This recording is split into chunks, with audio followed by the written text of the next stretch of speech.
Halo semuanya, selamat datang di channel Crowseru. Di video kali ini kita akan menceritakan sebuah kisah yang akan menjabarkan cara bagaimana menjadi ahli berbicara di depan umum, walaupun kalian seorang introvert sekalipun. Semoga pelajaran ini dapat membantu teman-teman memahami dan mempraktikannya dengan baik. Simaklah video ini sampai akhir.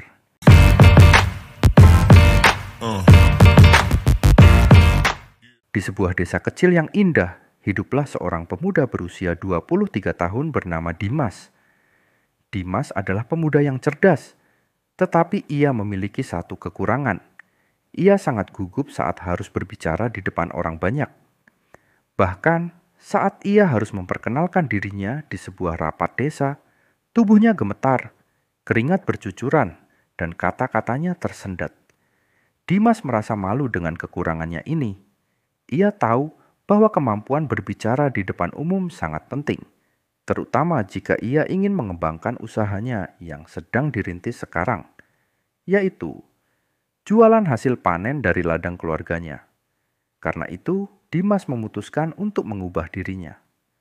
Suatu hari, Dimas menemui Pak Andri, seorang pensiunan guru yang terkenal di desa karena kepiawaiannya berbicara di depan umum.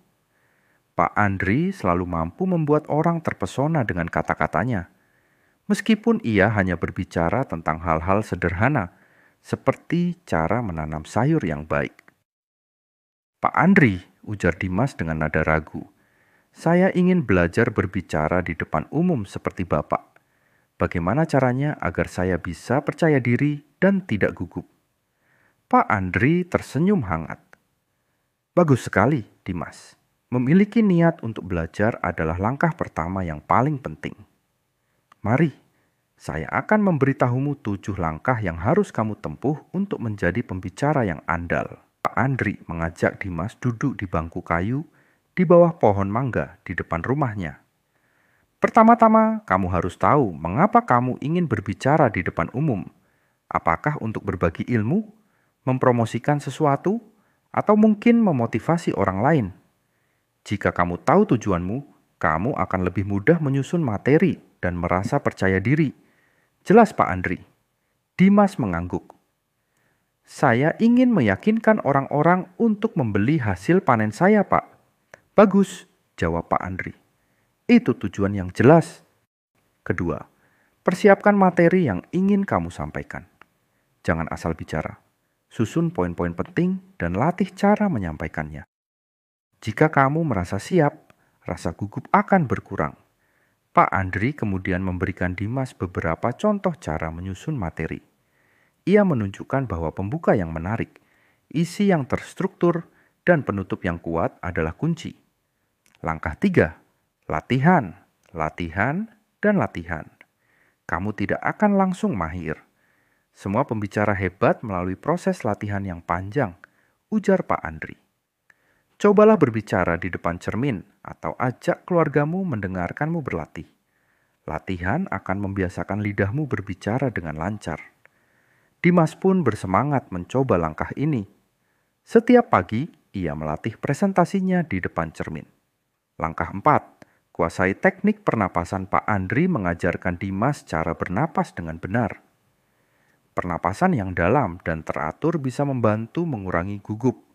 Tarik napas dalam-dalam sebelum mulai berbicara, dan usahakan tetap tenang. Dimas mempraktikannya dan merasa lebih rileks. Langkah kelima, mulai dari hal kecil.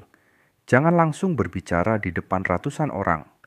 Cobalah berbicara di depan teman atau keluargamu dulu. Jika sudah terbiasa, barulah tingkatkan audiensmu secara bertahap, saran Pak Andri. Dimas pun mulai dengan presentasi kecil di hadapan tetangga-tetangganya saat acara kumpul warga. Langkah 6, pelajari bahasa tubuh.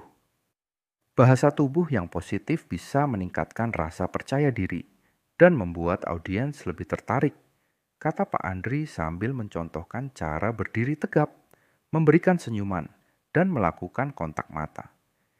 Hindari menyilangkan tangan atau menundukkan kepala. Dimas mempelajari teknik ini dan mencoba menerapkannya saat berbicara. Langkah 7, evaluasi dan terus belajar.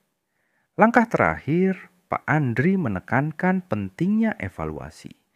Setiap kali kamu selesai berbicara, tanyakan pada dirimu sendiri apa yang sudah baik dan apa yang perlu diperbaiki. Jangan berhenti belajar, karena dunia terus berubah dan audiens pun akan berbeda. Setelah beberapa bulan, Dimas mulai melihat hasilnya. Ia menjadi lebih percaya diri dan mampu mempresentasikan produk hasil panennya dengan baik. Penjualannya meningkat, dan ia mulai dikenal sebagai pemuda yang pintar berbicara di desanya.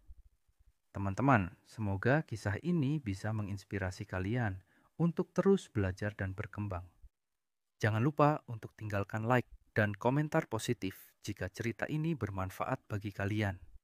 Sampai jumpa di kisah berikutnya.